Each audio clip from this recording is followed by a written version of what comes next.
کیا میں ٹھیک ہو جاؤں گی؟ سننے میں تو یہ ایک سیدھا سادہ سوال لگتا ہے، لیکن یہ حقیقت میں دیکھا جائے تو ایک خواب کا سوال ہے، ایک مستقبل کا سوال ہے، اور سب سے بڑھ کر یہ ڈاکٹر ماہنور کا سوال جو اس وقت زندگی سے ہارنا نہیں چاہتی۔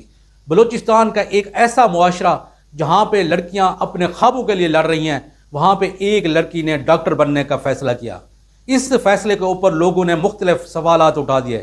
کچھ نے کہا کہ کیا لڑکی اب شہر میں رہے گی، کچھ نے کہا کہ لڑکی کیا اب ہسپتال میں کام کرے گی، اور کچھ نے کہا کہ ہمارے معاشرے میں کب لڑکیاں ڈاکٹر بننی ہیں۔ لیکن کچھ خواب ڈر سے زیادہ طاقتور ہوتے ہیں۔ ڈاکٹر ماہنور کا خواب بھی یہ خوف سے زیادہ طاقتور تھا۔ ماہنور نے فیصلہ کر لیا تھا ڈاکٹر بننے کا، اور دیکھتے ہی دیکھتے وہ نہ صرف ڈاکٹر رہی بلکہ پورے لوگوں کا، اپنے معاشرے کے لوگوں کا سہارا بن گئی۔ پھر وہ بدقسمت دن آتا ہے جس نے سب کچھ بدلا کر رکھ دیا۔ ایک عام لفٹ آپریٹر ہمایوں شاہ جس نے ڈاکٹر ماہنور کی روشن زندگی کو دھندلا کر دیا۔ ہمیں اس لمحے ان لوگوں کو بھی نہیں بھولنا چاہیے جو اندھیرے میں روشنی کی کرن دکھاتے ہیں۔